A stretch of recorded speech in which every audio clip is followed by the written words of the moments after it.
Jesús. Salude a alguien, por favor, rápido mientras está. No podemos perder las sanas costumbres, decía alguien. No pierda esa sana costumbre.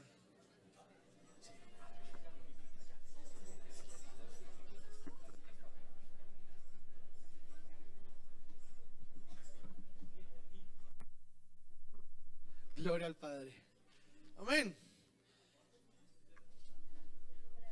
Teens, por favor, pónganse en pie en silencio, por favor, y van a su clase. En silencio, por favor, los teens. Los teens han crecido mucho. Los teens han crecido. Aleluya. Tenemos un muy buen grupo de prejuveniles, de teens. Aleluya. He titulado esta palabra, y yo no sé, alguna mujer me va a decir amén. ¿Sí o no? ¿Hay mujeres acá hoy? Poquita. Aquí hay muchas. Aquí están dormidas todas. ¿Cuántas mujeres hay acá? ¿Atrás hay mujeres? Yo no vi. Bendito sea el Señor. ¿Cuántas mujeres hay acá? ¿Alguna de ustedes alguna vez ha escuchado una frase, chicos, por favor, que dice: no eres tú, soy yo? ¿Sí? Así se llama esta prédica. No eres tú, soy yo. ¿Y sabe por qué quise titularla de esa manera? Lo vi en un mural y me gustó. Y tiene mucho que ver con lo que le quiero hablar hoy. Y le quiero hablar de la responsabilidad que usted y yo tenemos en lo que somos delante de Dios. Y cómo lo que usted y yo hacemos afecta esa responsabilidad. Lo que yo como pastor haga delante de la iglesia va a afectar su vida. ¿Me está entendiendo eso? Porque si de pronto usted llega y habla conmigo, no lo hice sin poder, señora, anula esas palabras, pero usted me siente tufo el domingo, ¿usted qué me va a decir? Pastor, usted tiene tufo. Y por más, escúcheme esto, por más que yo me esfuerce en justificar el por qué, no lo voy a lograr. No lo voy a lograr. ¿Me está haciendo entender? Así son las cosas también delante del Señor. Nosotros siempre buscamos la manera de poder encontrar culpables de nuestras circunstancias. Siempre buscamos un culpable. Si fracasó el hogar, alguien tiene la culpa. Si fracasaron los hijos, alguien tiene la culpa. Si fracasé en el trabajo, alguien tiene la culpa. Si se fracasó en el estudio, alguien tiene la culpa. Si se fracasó en la iglesia, alguien tiene la culpa. Siempre buscamos a alguien para poder hacerle responsable de situaciones sobre las cuales solamente usted y yo teníamos dominio. El hombre que falla, la mujer que falla, dice: mira, es que fue un momento, fue algo, es que me sedujo, es que algo. Siempre vamos a buscar un responsable. El joven que quizá se equivocó, falló en su casa, señor, entró en las drogas, no sé, se fue a una fiesta y llegó al otro día, qué sé yo. Siempre ese joven va a decir: mira, yo te explico, es que mis amigos, es que fue el círculo. No, siempre cuando hay una falta, siempre, míreme, siempre que hay una falta, hay un alto grado de responsabilidad suya y mía en esa falta. Siempre. Podrán otras personas haber incidido, claro, pero siempre soy yo el primer responsable de las decisiones y de todo lo que pueda afectar mi vida y mi entorno. Siempre. Entonces, por eso titulé esta palabra así.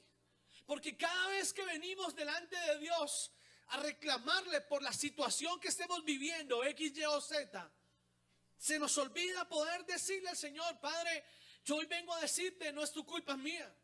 Poquitas veces lo decimos. Señor, no eres tú el que está fallando, soy yo. Señor, no eres tú el que me envió la tentación, fue el diablo, pero yo la acepté. Señor, no fuiste tú, Señor, el que me puso, Señor, quizá en esta situación difícil, o quizás sí, Señor, pero no es tu culpa, es mía. Porque muchas veces hemos hablado que los procesos, los momentos difíciles, durante todo febrero, si usted se da cuenta, hablamos acerca de los procesos que usted y yo tenemos que vivir como creyentes. Y cómo esos procesos se vuelven complejos en la medida que usted y yo no estamos pegados de la mano del Señor. Se vuelve difícil llevarlo. Se vuelve difícil manejar una tentación cuando usted y yo no estamos pegados de la mano del Señor. Se vuelve complejo manejar un problema en mi familia, en mi casa, una discusión con mi esposa, con mi esposo, cuando usted y yo no estamos pegados de la mano del Señor. Complejo. Se vuelve complejo poder hablarle a un hijo que se está rebelando contra los papás cuando esos padres no están sujetos a la voluntad del Padre eterno. Se vuelve complejo hacerlo. Se vuelve complejo que yo pueda esperar que Dios me abra puertas de bendición, que Dios abra la puerta en un trabajo mejor, en una universidad, a un mejor trabajo, a una mejor ampliación, quizá a algo más grande de lo que yo sueño, si mi voluntad no está sujeta a la voluntad del Padre. Eso se vuelve difícil. Por eso yo quiero que usted hoy salga entendiendo que el primer responsable de lo que usted vive hoy es usted, soy yo. Si la iglesia puede en algún momento menguar, yo no puedo coger a los pastores y decirle: pastores, ¿qué pasó? No los veo, ustedes ¿por qué no hacen, no se mueven? El primer responsable seré yo. Y le doy la gloria al Señor porque mi clamor cada madrugada es: Señor, yo te pido, hazme digno, Señor, de ser el pastor de esta iglesia. Y sabe, mire, ayer hablaba con alguien. Este mes hemos tenido el honor, es una bendición, de celebrar 2 matrimonios. Uno eclesial, que es el de Rodrigo y Karen, y los bendecimos y los felicitamos por esa decisión. Y ayer tuvimos la bendición también de acompañar al matrimonio civil y en 20 días eclesial de Karen y de Felipe. Gloria a Dios por eso. ¿Me está haciendo entender? Entonces, ayer hablaba con Karen precisamente. Mientras íbamos en el carro, le decía: mire, escúcheme lo que le voy a decir. Un día yo tomé como pastor una decisión y decidí sacrificar parte de mi familia, de mi hogar, por darle vida a lo que Dios necesitaba que tuviera vida. Esta semana vi nuestras fotos que llegan de Google, de usted hace 6 años, usted hace 5. Y vi a mis 2 bebés, a los 2 chiquitos, a Pablo y a Sara, los vi abrazados en un parque, riéndose así, jugando, ahí estaban abrazados. Varias fotos. Eran bebés, hermano. Eran bebés, tenían 2 años y 3 en ese momento. Y recuerdo que me dio mucha nostalgia porque fue el último viaje que tuvimos como familia antes de empezar la obra. Fue en octubre del 2013. Y yo le decía a Karen, le dije: ¿sabes una cosa? Yo podía perfectamente, entendiendo que el Señor me estaba llamando, decirle: Señor, no es el momento, no es el tiempo, Señor, no estoy ocupado. En ese momento estaba en el auge, estaba en el culmen profesional de la empresa, de todo profesional. Había muchos aspectos de mi vida que estaban creciendo, pero el Señor me estaba llamando a algo. Yo hubiese podido decirle: Señor, no es el momento, no me interesa. Pero la conversación salió porque diciéndole: mira, ¿sabes algo? Cuando decidimos obedecer lo que el Señor nos dice, usted y yo no sabemos cómo vamos a afectar el mañana.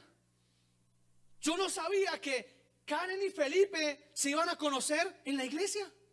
Yo no sabía que un día esa niña sentada en una caneca, quizá en medio de sus problemas y sus conflictos, cuando tenía 15 años, nos sentamos, hablamos, la iglesia era pequeña, y ella me dijo: pastor, ¿sabe una cosa? Hoy decido renunciar a todo y quiero entregarle mi vida a Cristo. Y años después apareció un flaco alto así, quizá a la media un poquito, pero ya cogió fuerza, ya cogió cuerpo, y vino y quizá cuando yo estaba predicando en otra iglesia dijo: pastor, mire su palabra me gustó, yo quiero venir. Y vino a la iglesia y empezó a congregarse y empezó a ser parte del grupo. Pero si yo un día hubiese sido necio, hubiese sido egoísta y hubiese dicho al Señor: Señor, a mí no me interesa, Señor, no quiero pastor, no quiero servir, no quiero nada porque no estoy preparado, no es el momento, no me gusta, no quiero, quizá ese hogar hoy no sería una realidad. ¿Me está entendiendo? Fuimos el canal para unir 2 vidas. que hoy se consagran para Cristo con un proyecto ministerial. Pero perfectamente, si en mi necedad yo hubiese permanecido, quizá ellos hubiesen tomado otros caminos y no sé si el mundo sería lo que los abrigara hoy. ¿Se da cuenta cómo sus decisiones si pueden afectar generaciones? ¿Se da cuenta cómo su decisión si puede afectar la vida de muchos? Pero el egoísmo nos puede. Es más grande nuestro egoísmo. Es más grande nuestro egocentrismo. Es más grande el querer ser yo por encima de todos, sin saber cuál es el propósito que Dios tiene con usted y conmigo en la vida de otros. Y hay un ejemplo en el cual hay situaciones que el Señor permite para poder entender lo que Él nos quiere hablar y nos quiere decir. Cuando murió Moisés, el Señor empoderó a Josué. Y Josué tenía miedo. Y José estaba en el fondo de su corazón acobardado. Por eso el Señor, cuando usted lee primero a Josué, tiene que decirle: ¿sabes una cosa, hermano? Esfuérzate, sé valiente, que voy a estar contigo. Y le dice toda la palabra y todo lo que está pensando. Y bla, bla, bla, y qué bueno. Y Josué se empodera. Pero hay una palabra, una frase contundente que el Señor le dice a Josué y le recuerda en el capítulo 1, verso 3 o 4, le dice: y todo lugar que pisare la planta de vuestro pie será tuyo. Tuyo. Todo. Si usted va a la entrevista, pise declarando que es suyo. Si usted va para la universidad a presentar el examen, pise declarando que ese lugar Dios ya se lo entregó a usted. Si usted va a ver el proyecto del apartamento que va a empezar a pagar para que se lo entreguen en 2 años, en 10, en 5, pise declarando que ese lugar es suyo.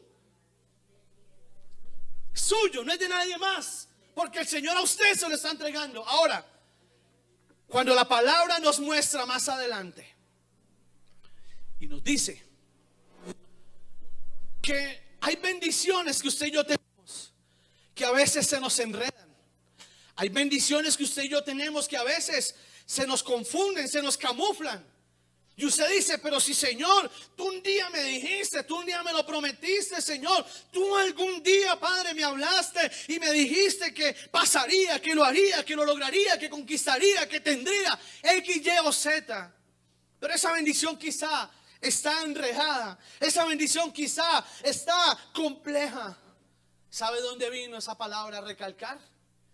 Cuando Josué empezó a entender que el Señor lo había empoderado y empezó a entender que las conquistas de ahí en adelante no dependían de lo que Dios hiciera, iban a depender de lo que Josué y todo su ejército hicieran. Hay un punto en el cual ya su bendición no depende de Dios, porque ya Dios la tiene decretada, ya Dios se la entregó, ya Dios le dijo: esa bendición es suya. Ahora usted trabaje por ella, levántela, cuídela, protéjala, así como el Señor le entregó a Adán, le entregó un Edén y le entregó una mujer. Y cuando entregó el Edén le dijo: todo lo que venga en el Edén, Adán, lábralo y guárdalo. ¿De quién dependía la bendición? De Adán. Ya el Señor le había entregado. Ya el Señor le dio. Quizá hoy usted es un hombre infeliz porque está quizá pasando un momento difícil, pero Dios en su momento le entregó su bendición y usted quizá no la supo administrar, no la supo aprovechar, no supo darle un ejemplo a su esposa, no supo darle un ejemplo a sus hijos, y hoy está reclamándole a Dios sin entender que la culpa no es del Señor, la culpa es suya. Quizá Dios abrió la puerta por la cual usted tanto clamó. Quizá ya Dios le dio el trabajo que usted tanto tiempo le pidió. Pero quizá usted fue el que no dio la talla. Quizá usted fue el que no se esforzó. Quizá usted era de los que decía: si no me pagan por eso, yo no lo hago. Y de su empresa dijeron: qué pena, no me sirve, muchas gracias. ¿De quién es la culpa? De Dios. No, amado, ya Dios le entregó lo que usted pidió, ya Dios le dio lo que usted necesitaba, pero es responsabilidad suya y mía poder conservar y poder hacer crecer lo que el Señor nos entrega. Y venimos a la parábola de los talentos. El Señor, si le da 1 o le da 5 o le da 10, lo primero que Dios espera, es que usted y yo podamos crecer en ese talento. Crecer. Si quizá hoy usted es un hombre o una mujer infeliz en su hogar, ¿de quién es la culpa? Ya Dios le dio a la persona. ¿Qué ha hecho usted? ¿Quiere que todo se lo haga el Señor? ¿Está tenida que todo lo haga Dios? Que Dios cambie, que Dios haga, que Dios provea, que Dios restaure. Cuando Dios dice bendecir, bendice en todo, en paquete. Pero somos nosotros los que no sabemos administrar lo que Dios nos entrega. Y Josué entendió la palabra. Y Josué en ese momento pensaba, dijo, bueno, me falta Jericó, voy por Jericó. Jericó tiene los muros más altos, los muros más grandes. Dice en la historia, cuando uno lee que los muros eran casi de 3 metros de espesor, los muros de Jericó. No sé cuántos metros de alto, como 20. No sé, estoy especulando. Eran imposibles de franquear, eran imposibles de vencer. Pero Josué entendió que el Señor le había dicho: todo lugar que pisare la planta de tus pies será tuyo. Todo. Y si el Señor dijo todo, ¿por qué Jericó se quedaría por fuera? Si el Señor a usted le ha hablado y en una palabra, en un culto, le ha dicho: voy a bendecir tu casa, ¿por qué no habría de hacerlo? Ni es hombre para mentir, ni hijo de hombre para arrepentirse. Y el Señor no es como usted y como yo, que andamos diciendo una cosa hoy y decimos otra cosa mañana. No podemos. No es la manera, no es la forma de actuar de Él. Pero hubo un problema. Escúcheme bien esto. Hubo un problema con el que Josué quizá pensó no encontrarse. Y hace el Señor responsable a Josué de lo que está pasando. No fue Josué, pero lo hace responsable. Cuando usted lee la palabra en el capítulo 6 y el capítulo 7 de Josué, del libro de Josué, se da cuenta que Josué logró conquistar Jericó, tumbó los muros y lo hizo de la manera inesperada. Lo hizo según dice la palabra, como dice la palabra en el libro de Zacarías, en el capítulo 4, no lo hizo con ejército, ni lo hizo con fuerza, lo hizo con el poder del Espíritu de Dios, a través de la alabanza, a través de los gritos, como el Señor le dijo que lo hiciera. Quizá no era la manera de Josué, pero sí fue la manera del Señor. Y así fue que Josué conquistó Jericó. Todo estaba muy bien.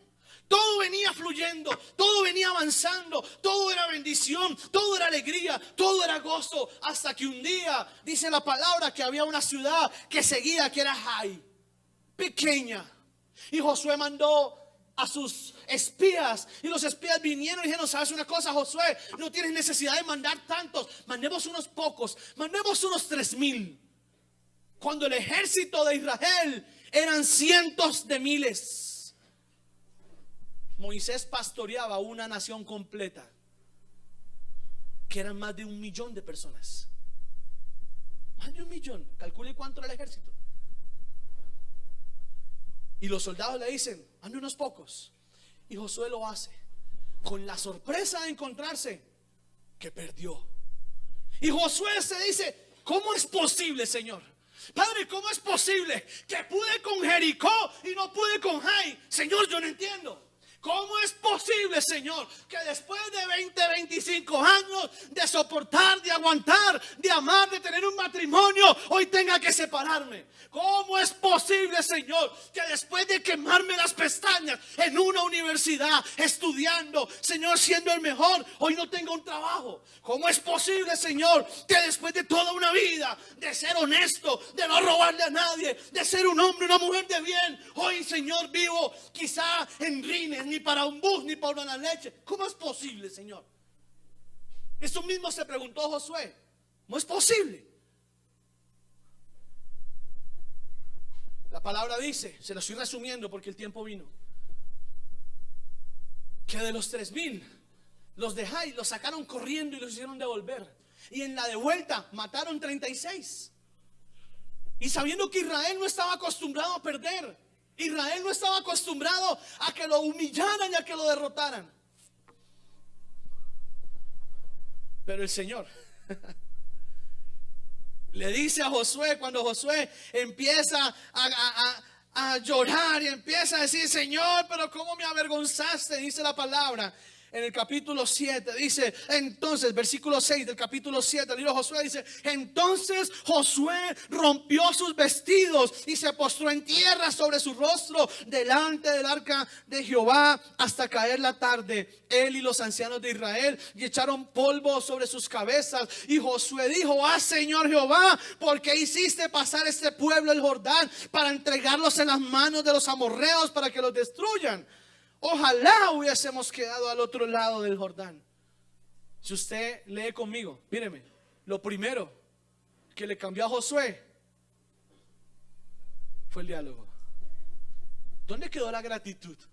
¿Dónde quedó el amor? ¿Dónde quedó la adoración? Lea atrás, lea atrás y se dará cuenta. 1, 2, 3, 4, 5, que Josué tenía palabras de bendición, de autoridad. Josué peleaba, Josué defendía el nombre del Señor, Josué era el líder, Josué era el que dirigía a la nación, y habían palabras de reto, de alegoría a Dios. Y cuando pierden, Josué empieza a cambiar su forma de hablar. Señor, ¿por qué lo hiciste? Me avergonzaste, me vas a entregar en las manos de los amorreos. Y lo que más creo yo que me sorprende a mí es escuchando a Josué hablar igual que hablaba el pueblo de Israel antes de pasar el Jordán, diciendo: ojalá nos hubiésemos quedado al otro lado del Jordán. Como cuando la esposa o el esposo, de forma ignorante y atrevida, dice: yo no sé para qué me casé con usted, yo no sé yo qué hago con usted, es que yo no sé en qué momento me lo atravesé, qué momento se me ocurrió. Mi papá me decía: no se meta con ese mijo, que la va a hacer, mi hija, que la va a hacer aguantar hambre, y vea. Pero quizá esa mujer que alega, que pelea, se le olvida que la palabra dice que hay mujeres que hacen de su esposo un rey, pero hay otras que los destruyen. ¿Culpa del Señor? Ajá. Entonces el Señor tiene la culpa. Ay, Señor, me fracasó el hogar, la culpa es tuya. Ay, Señor, fracasé como papá, la culpa es tuya. Ay, Señor, fracasé como empresario, la culpa es tuya. Toda la culpa es del Señor ahora. Hágame el favor. Y el Señor le responde a Josué y le dice, verso 10: y Jehová dijo a Josué, ¿qué le dice? Dígalo fuerte. Ese levántate es, deje llorar, párese. ¿Qué hubo? Ya no más. Levántate. ¿Por qué te postras así sobre tu rostro? Israel ha pecado y aún han quebrantado mi pacto que yo les mandé. ¿Sabe qué le está diciendo el Señor a Josué? Dijo: ¿por qué llora? No soy yo, fuiste tú. ¿Por qué me peleas? ¿Por qué me alegas? ¿Por qué me replicas a mí? No fue mi culpa, fue tu culpa. No fue lo que yo quise hacer, fue lo que tú permitiste que pasara. ¿Me estoy haciendo entender? El Señor le está diciendo a Josué: ¿por qué me culpas a mí? ¿Por qué no más bien me dices, Señor, muéstrame qué es lo que está pasando? Señor, dime si yo estoy fallando. Dime, Señor, cuál es mi error. Sería más fácil para encontrar soluciones. Y sin embargo el Señor le dice a Josué, ¿sabes una cosa? La culpa no es mía, la culpa es de tu pueblo, de los que tú diriges, porque están desobedeciendo lo que yo les mandé. Están haciendo las cosas al revés de como les dije que tenían que hacerlas. Y Josué dice, Señor, pero no es mi culpa. Yo no he hecho nada, Señor, pero muéstrame qué es. Y dice, y también han tomado del anatema y hasta han hurtado, han mentido y aún lo han guardado entre sus enseres. Es decir, no solamente cogieron y trajeron a su casa lo que era maldito, sino que también robaron, mintieron e hicieron parte de ellos esa maldición. Aleluya. Tremendo. Es que nosotros vemos las cosas muy sencillas, amados. Nosotros vemos las cosas muy fáciles y todo entra por los ojos. Qué bonito, qué lindo, aquí, allá. Pero usted no sabe la maldición que muchas veces acarrea sobre nuestra casa el que usted y yo actuemos de manera tan somera, tan sencilla, tan, ¿cómo decirlo? Tan suavezonga. Sin meterle espíritu, sin meterle intimidad, sin meterle oración, sin meterle algo de discernimiento. Es que usted no tiene que ser el pastor para poder discernir lo que sí y lo que no. El problema es, como dice el libro de Oseas, que mi pueblo fue destruido porque le faltó conocimiento. Por eso el pueblo fue destruido. Porque quizá es de los que viene a culto y se pone a hablar por celular, a responder mensajes. Qué irrespetuoso. O quizá viene al culto y de pronto se viene y el pastor habla, pero usted está en la nebulosa pensando por allá en la Osa Mayor.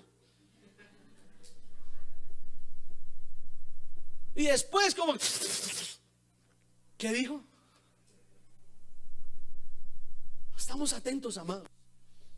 Y para pedir discernimiento solamente es abrir la boca y decirle, Señor, dame discernimiento.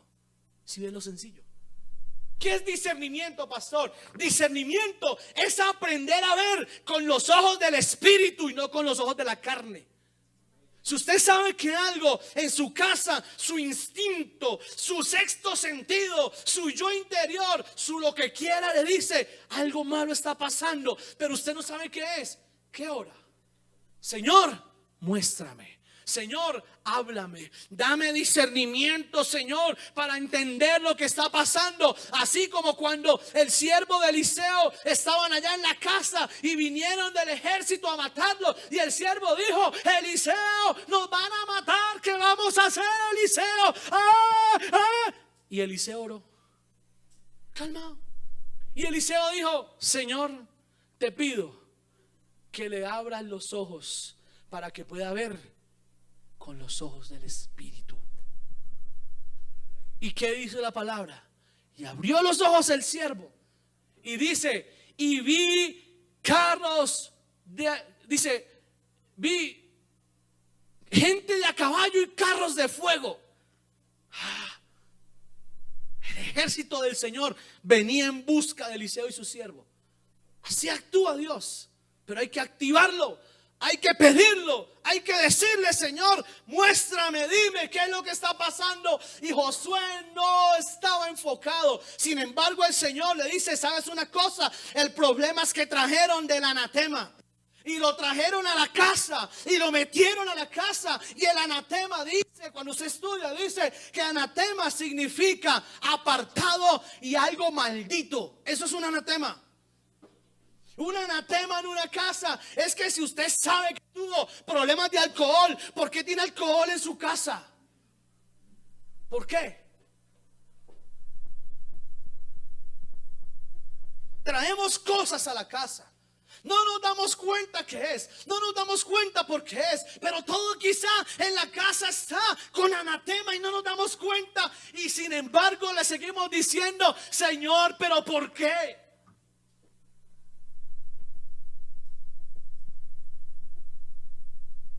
Voy a entrar en materia. Ahora sí voy a predicar. El anatema significa algo maldito, algo irrevocablemente que está destinado a ser destruido. El anatema son personas o elementos que acarrean maldición para la vida, el hogar, empresa, relaciones familiares, personales, matrimoniales, etc. Hay elementos que son anatema y hay personas que son anatemas. Esa persona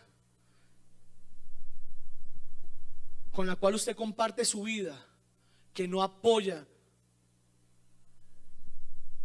su decisión por Cristo, anatema. Anatema es algo que tiene un valor sentimental o económico, que usted no puede desprenderse de él o de ella, que usted no puede desprenderse de eso, porque eso vale mucho. Cuando usted lee la palabra, dice que el Señor empezó a inquietar a Josué y empezó a mostrarle y le dijo: ¿sabes una cosa? Yo te voy a mostrar. Y dice, mire, antes de eso dice: por eso los hijos de Israel no podrán hacer frente a sus enemigos, sino que delante de sus enemigos volverán la espalda, por cuanto han venido a ser anatema. Ni estaré más con vosotros si no destruyereis el anatema que hay en medio de vosotros. El problema es que ese anatema que alguien trajo al campamento no solamente fue maldición para el que lo trajo, sino para todo el pueblo que estaba en el campamento. Por culpa de uno murieron 36. Por culpa de ese avaro que se trajo lo que no tenía que traer, o de ese antojado que trajo a su casa, a su tienda, lo que no tenía que traer, 36 murieron. El pueblo quedó avergonzado por culpa de uno. Dice la palabra. ¿Qué tiene eso, pastor? ¿Dónde el Señor les dice? Antes, cuando el Señor les dijo que conquistaran Jericó, dice: pero vosotros, 6:18, guardaos del anatema, ni toquéis ni toméis alguna cosa del anatema, no sea que hagáis anatema al campamento de Israel y lo turbéis. Antes de que conquistaran Jericó, el Señor les dijo: no traigan nada de Jericó, nada. Si usted quiere empezar una nueva vida en Cristo, ¿por qué trae cosas del pasado a su presente? ¿Qué hace? Si usted quiere, usted sabe que esa relación que tenía era una relación tormentosa, era una relación que le quitó la paz, que le trajo maldición. ¿Qué hace guardando cosas de esa relación en su vida hoy? ¿Qué hace? ¿Qué hace usted trayendo cosas del mundo que usted ya sabe que no le edifican? ¿Qué hace trayéndolas a su casa? ¿Qué hace usted trayendo personas? Porque es que es mi amigo, es mi amiga, es que es el de toda la vida, es que como lo quiero, es que como lo amo, es que él y yo cuando éramos jóvenes éramos pero llaves, y yo quiero que él venga, pero él está en el mundo, hermano. Él anda tomando, bebiendo, emborrachándose. ¿Para qué lo trae a su casa? Anatema. Anatema, la palabra dice en el libro de Corintios: cualquiera que niegue a Cristo se hace anatema. Y el que niega a Cristo es el que niega su eficacia, y el que rechaza su verdad, y el que decide seguir al diablo y no seguir a Cristo, ese se hace anatema. ¿Me está entendiendo? Es profundo y es radical, pero usted y yo no podemos seguir en esa tibieza. Por ejemplo, yo fui a una casa hace poquito. Tremendo sol. ¿Qué significa el sol, pastor? Es que el sol es lindo, pero el sol es un símbolo de brujería. Es un símbolo de idolatría en tiempo de Babilonia. Pastor, las estrellas son lindas, pastor. Mire la que yo tengo acá. ¿Cuántas puntas tiene? 5. La estrella del diablo, pero divina. Porque acuérdese que hay una estrella, que es la estrella de David. Tiene 6 puntas, que representa las 12 tribus de Israel. Pero hay una que es diabólica, que es satánica, que solo tiene 5. ¿Se da cuenta cómo es de fácil traer anatema a la casa? ¿Se da cuenta cómo es de sencillo traer las cosas malditas a la casa? ¿Se da cuenta cómo es de fácil usted dañar el ambiente de una casa y vivir con la maldición dentro de ella sin darse cuenta? ¿Qué hace usted que está casado? Usted que tiene una relación estable, usted que tiene una relación firme con los celulares de sus exnovias en el celular. Habla Jehová que tu siervo oye. ¿Qué hace? Es que yo tengo derechos, que son simplemente amigas. Amigo el ratón del queso, hermano, y se lo comió.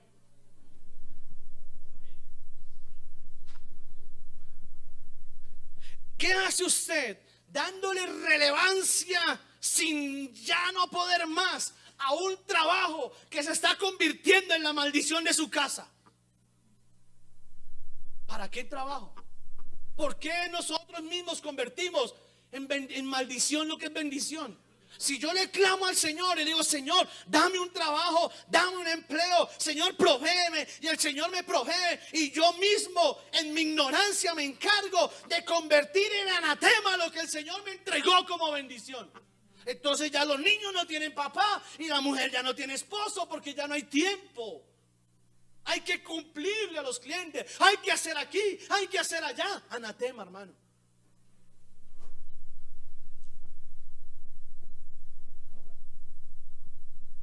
Cuando yo llegué a Cristo, ¿sabe dónde entendí esta palabra? Leyéndola. Un día recordé que mi esposa, míreme bien, me había regalado un dije siendo novios. Un escorpión lo más de lindo, de 18 quilates. ¿Y sabe por qué me lo regaló? Amor, porque tú naciste en noviembre. ¿Sabe yo por qué nunca lo boté? Por dos cosas. Primero, me lo había regalado mi novia, que en ese tiempo ya era mi esposa. Tenía un valor sentimental. Y segundo, valía mucho, tenía un valor económico. Por eso nos cuesta desprendernos de un anatema, porque vale en el corazón o vale dinero. Ese cuadro que solo muestra unos cachos ahí, ahí todo feo, ¿por qué no lo sacan? Es que vale plata. Es que me lo regaló mi finada abuela, hermano. Pero eso parece un diablo. No, pero tampoco es tan feo. Pero sí. ¿Me hago entender? Y vivimos pegados al anatema. Vivimos pegados a las cosas que Dios no quiere que querramos. Y el Señor, mire, dice la palabra, dice en el verso, en el 7, dice: por esto los hijos de Israel no podrán hacer frente a sus enemigos, sino que delante de ellos volverán la espalda. Es decir, delante de ellos serán vencidos. Eso quiere decir, por cuanto han venido a ser anatema. Esa persona que trae la maldición a la casa es anatema. Y si usted es una persona, un hombre o una mujer que realmente ama a Dios y quiere buscar a Dios, párese en la raya y no permita anatema en su casa. Pase lo que pase, venga lo que venga, digan lo que digan, pelee por su casa, mi amado. ¿Sabe? Esta persona, cuando el Señor empieza a revelarle a Josué, se da cuenta, lea por ahí, dice: y la persona, y el Señor le mostró la tribu de Judá, y de la tribu de Judá le mostró la familia de Sera, y luego de los de Sera le mandó a que fuera la familia de Zabdi. Judá era una de las tribus más grandes que tenía Israel, más poderosas que tenía Israel, más ungidas que tenía Israel. Sin embargo, Josué no le tembló la mano. Puede ser muy Judá, puede ser muy ungido, pero si tiene anatema, tiene que morir. Aleluya. Y le siguió mostrando. Entonces dice: hijo, luego va a la familia de Zabdi, luego fue a la familia de Sera, de la tribu de Judá. Entonces Josué dijo a Acán: hijo mío, da gloria a Jehová Dios de Israel, y dale alabanza, y declárame ahora lo que has hecho, y no me lo encubras. No me lo encubras. Hay que entender algo, mire. Cuando hay anatema, nunca lo declaramos. Su hijo puede ser un anatema. Su esposo, su esposa puede ser un anatema. Y usted no se ha dado cuenta. Pastor, ¿pero por qué? Porque está trayendo maldición a su casa. Ese hijo que está bajo su techo, pero que se va a las discotecas, se va al mundo, se va a la calle y coge la calle de escampadero, y luego viene a la casa: mamá, sírvame la comida, papá, deme para el bus. Pero mi hijo, es que usted anoche llegó hasta esta mañana, que lo que importa, papá, también en mi casa. Perdón, hello, anatema. ¿Y qué dice la palabra con el anatema? Se va, sáquelo. Ese hombre que está en su vida, que no es su esposo, pero que le pide pruebitas de amor, ¿cómo se llama? El papá dirá: es un desgraciado, pero la Biblia dice la Biblia dice que es un anatema. Es un anatema. Es un anatema. El amigo que viene, dice la palabra, que Satanás se viste como ángel de luz. Y ese amigo que él dice: iglesia, ay sí, pero camine, pero tomemos, pero usted, hermano, usted va a cambiar, usted no debería cambiar, usted es así chévere, usted no puede estar. Anatema, sáquelo, fuera. El cigarrillo que hay en su casa, anatema, fuera. El licor que tiene en su casa, anatema, fuera. Fuera, el anatema sale.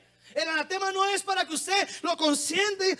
Es que vale, pero nada más, nada. Y mire lo que pasa, mire lo que hizo Josué. Y le voy a explicar dos cosas rápido. Y Acán: declárame ahora lo que has hecho y no me lo encubras. Acán respondió, verso 20 del capítulo 7, a Josué diciendo: verdaderamente yo he pecado contra Jehová Dios de Israel, y así he hecho. Pues vi entre los despojos un manto babilónico muy bueno y 200 siclos de plata y un lingote de oro de peso de 50 siclos, lo cual, escuche muy bien esto, lo codicié y lo tomé, y he aquí que está escondido. Tres cosas para que usted las entienda. Primero, cuando Acán dice: y vi entre los despojos era lo que no servía, lo que estaba muerto. Porque los despojos estaban, o sea, las cosas que Acán encontró estaban en las casas que estaban dentro de Jericó, pero donde también estaban los muertos que habían sido abatidos por el ejército de Israel. Mire la gravedad de lo que Acán decidió traer. Acán no pensó, Acán dijo: esto se ve muy bueno, es que esto pinta muy bien, es que esto parece excelente. Pero Acán no pensó que su decisión iba a traer consecuencias para toda su familia y para todo un pueblo.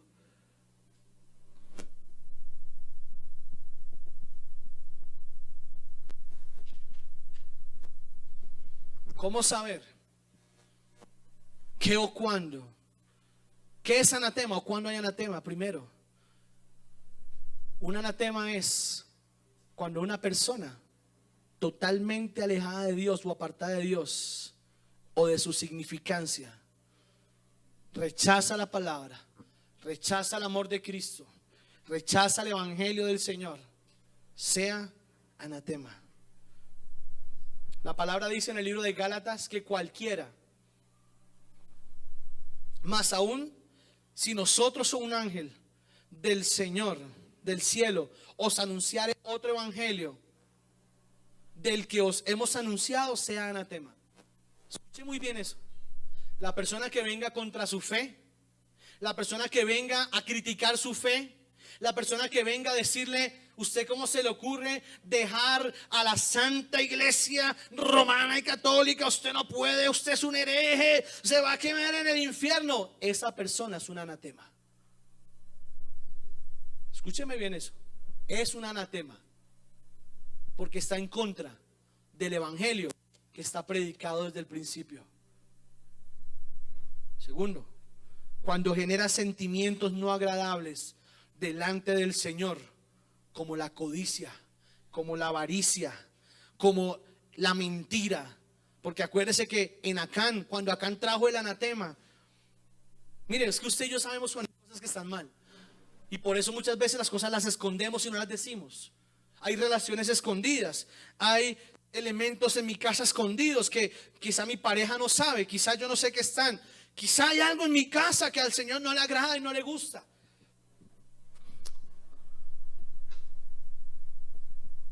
Este hombre Acán dijo: lo cual codicié y tomé. Si hay codicia, no es de Dios. Y lo tomó sin el permiso del Señor y lo trajo. Y fuera de eso dice la palabra, y está escondido. Hay mentira. Si mi relación es de Dios, ¿por qué la escondo? Si mi relación es de Dios, ¿por qué no tengo transparencia? Si lo que yo estoy haciendo en mi trabajo, en lo que sea, es de Dios, ¿por qué me escondo? ¿Por qué tengo que correr? Anatema. Cuando el pecado permanece o sigue vigente estando oculto, hace de esa persona un anatema para su casa. Cuando hay un pecado oculto. Por eso hay casas que uno dice, o la persona dice: oiga, pero ¿por qué no nos rinde la plata, hermano? Conseguimos un trabajo, no nos alcanza, todos aquí apretados, no nos rinde una cosa, no nos rinde otra, como que no arrancamos, no pelechamos. Evalúe qué hay dentro de la casa, porque seguramente hay anatema, y puede haber un pecado oculto, puede haber algo que esté dentro de su casa que quizá usted ni sepa, pero es un anatema. Y ese pecado oculto está dañando la bendición de su casa. Ese pecado oculto de un padre hace que hijos se pierdan. Ese pecado oculto de un padre o una madre hace que hijos tomen reticencia del evangelio, tomen distancia de Cristo. Algo hay en una casa para que el Señor no permita que la casa crezca.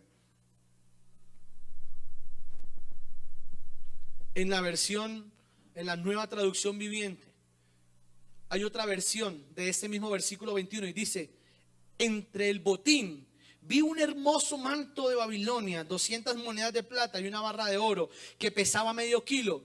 Y mira lo que dice: los deseaba tanto que los tomé. Los deseaba tanto. Es que, ay, esa tarjeta me llegó en el momento. Ay, eso es de Dios. Mentiras.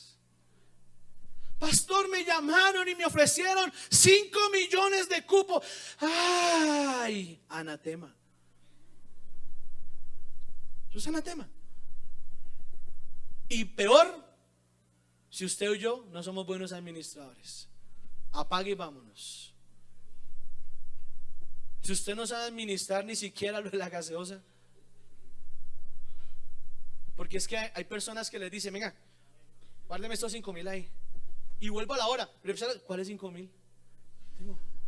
¿Usted me dio 5,000? Hay personas que son expertas en desaparecer, no porque lo roben, no es sin poder, sino porque tienen algo que se llama un espíritu devorador. No les rinde, no les rinde, no se les ve. ¿Conoce gente así? Que uno dice: oiga, pero si usted ayer le pagaron y hoy no hay. Ya está pidiendo para el bus, para completar el arriendo, para completar la cuota, porque no le alcanzó. Anatema. Algo tiene que haber, hermano. O sea, tenemos que dejar de pensar: ay, es que estamos salados. No. Es que no, es que, o cuando dicen: ay, debe ser, a mí una vecina me dijo que me están haciendo brujería. Por favor. Por favor. Algo tiene que haber en la casa que está dañando la bendición de todos. Y este hombre Acán le está dañando la bendición a todos. Termino diciéndole esto. ¿Qué pasó con Acán? ¿Cuándo deja de ser un anatema lo que produce la maldición? En el momento en que esa persona, que en un momento traía maldición, deja de tener más relevancia que Dios, por ejemplo. Hay personas que dicen, venga, ¿y usted por qué no saca al muchacho de la casa? Pero pobrecito, es que él solo tiene 25 añitos y no, es que él está muy niño para enfrentarse a la calle. Pero si viene y contamina la casa con sus amigotes, con su trago, con sus vicios, con su pecado. Hombre, sáquelo, hermana. No le dé miedo sacarlo, sáquelo. No permita que eso se convierta en una maldición en su vida. Y más si no edifica su casa ni la construye. Segundo, dice la palabra, cuando hay un arrepentimiento, deja de ser anatema.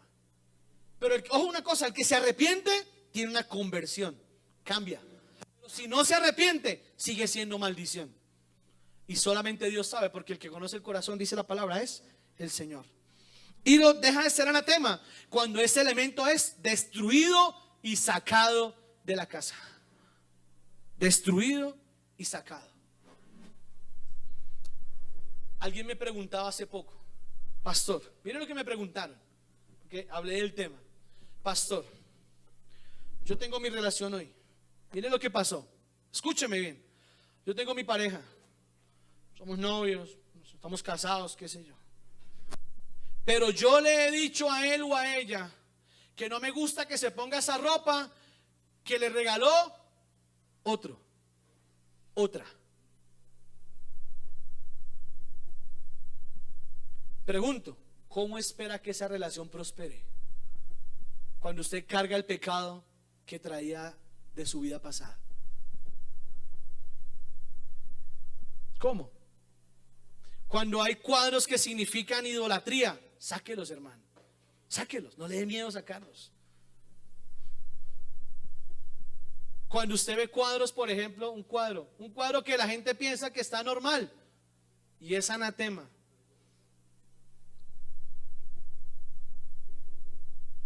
Cualquier cuadro que represente algo, ¿cómo se diría?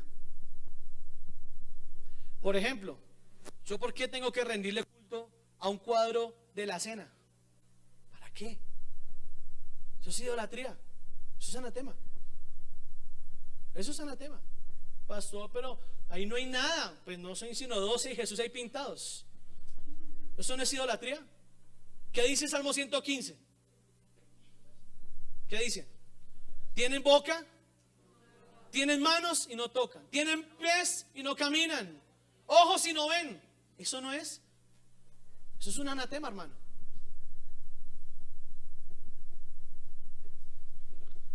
Y termino diciéndole esto. Cuando el enemigo, ojo, si usted tiene un anatema en su casa, usted no ve a Acán diciendo, venga para acá. Usted no ve a Josué, ojo con esto, diciéndole a Acán, venga Acán, venga ese manto, venga yo me lo llevo. Usted no puede tener, es pecado con usted. Bueno, yo que a mí sí me sirve, venga. No. La maldición que no quiero conmigo, no la quiero para otro. El anatema se destruye. ¿Me están entendiendo? Se destruye, se rompe, se bota, se echa la caneca, se funde, se daña, se pisa, se destruye, todo lo que quiera. Pero no es para regalar. No es para regalar. ¿Me hago entender? Pastor, pero es que esto le puede servir a alguien, que alguien lo consiga a él. Eso no es problema suyo. Usted haga caso a lo que Dios está hablando, porque la misma palabra lo está diciendo. Mi pregunta: ¿de quién es la culpa? Señor, es que no eres tú, es que soy yo. Es que no es un tema tuyo, Señor, es un tema mío. Sí, a partir de hoy es un tema suyo y mío. Y a partir de hoy usted y yo nos vamos a ser responsables de lo que está pasando en nuestra casa. Vamos a dejar de echarle culpa a otros. Vamos a dejar de buscar responsables en otros y empezar a asumir la responsabilidad de lo bueno o de lo malo que está pasando dentro de mi casa. Póngase en pie, por favor, amado. Están muy serios hoy, me tienen asustado, me tienen nervioso. Marco, acompáñame. ¿Dónde está Marco? Vamos a orar rápidamente para poder ir terminando. Se nos vino el tiempo. Padre, Señor, te doy gracias por un tiempo como hoy, Padre.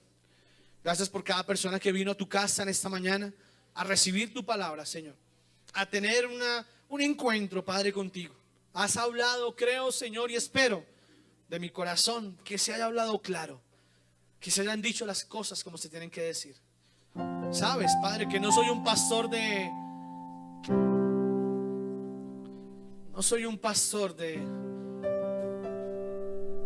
decir las cosas camufladas. Quizá quisiera decirlas más amables, Señor, pero así lo has querido, Señor. Y te doy gracias por eso, porque hablamos con la verdad, Señor, porque no consentimos el pecado, Padre. No es mi labor, Señor, tampoco juzgarlo, pero tampoco aceptarlo. Padre, hoy te pido que tu Espíritu Santo haga que esta palabra, Señor, tenga una revelación en la vida de tus hijos. Que tus hijos entiendan, Padre, que ese amuleto, que esa sábila, que ese dólar que guardan de buena suerte es un anatema. Que esa estampa es un anatema, Señor. Que ese recuerdo que no han podido borrar es un anatema, Señor. Hoy te pido, Padre Celestial, que hagas, Señor, como dice tu palabra: he aquí, todas las cosas son hechas nuevas. Las cosas viejas pasaron, todas hoy son hechas nuevas, Señor. Renueva la mente de tus hijos, renueva los hogares de tus hijos. Trae un refresco sobre ellos, Padre. Muéstrales, dales discernimiento, Señor, para entender cuando hay un anatema, Señor, en su casa, para entender cuando hay una maldición, Señor, dentro de sus hogares, dentro de su empresa, dentro de su economía, dentro de su vida, Señor amado. Te pido, Padre del cielo, que tu gloria, Señor, se manifieste con revelación sobre tu iglesia, Padre. Glorifícate, te lo pido, Señor. Glorifícate, glorifícate. Dales la visión que le dice al siervo de Eliseo. Muéstrale, Señor, que ellos puedan ver con los ojos del Espíritu, Señor. Que lo vean con los ojos del Espíritu. Que no lo vean, Señor, nunca como un regaño. No lo es. Es simplemente una palabra, Padre, para que haya bendición en sus vidas. Señor, quizá hemos tenido el anatema muchos años en la casa, pero llegó el día de decir: hasta hoy vas conmigo, Satanás. Hasta hoy estás en mi casa. A partir de hoy tomo decisiones en mi hogar, tomo decisiones en mi vida y saco de mi vida todo aquellas personas que no me edifican, aquellas personas que me destruyen, aquellas personas, Señor, que no hacen parte de tu propósito, Padre. Aquellos elementos de mi casa, Señor, que he conservado por años pensando, Señor, que sería pecado si las saco, si las boto. Hoy tú revelas que hay elementos de las casas que deben salir, ser echados fuera y destruidos, Señor. Padre, en el nombre de Jesús, te pido que una palabra como esta cale y que entendamos que cualquiera de nosotros, cualquiera de los que estamos en este lugar, podemos llegar en algún momento a convertirnos en un anatema para nuestra casa. Si el pecado es nuestro, si la mentira es nuestra, somos nosotros los causantes de la ruina de la casa. Somos nosotros los causantes de esa situación difícil de la casa.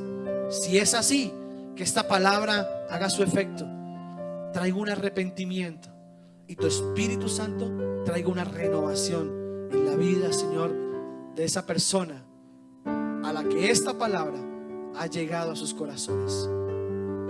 Esa ropa que significa pecado, Señor, revélales para que salga en el nombre de Jesús. Padre, te doy gracias, te alabo y te bendigo en el nombre de Jesús. Amén, amén y amén. Siéntese por favor un minuto. Algo que quiero terminar diciéndole es: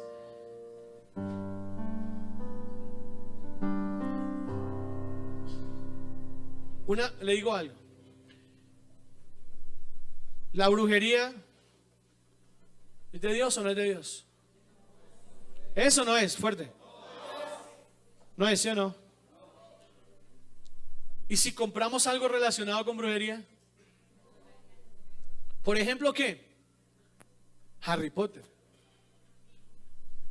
Por ejemplo, ¿cómo llaman a las muñecas que son brujas? ¿Qué no? Con los colmillos así. No, ese también. No, esas muñecas que son como vampiras.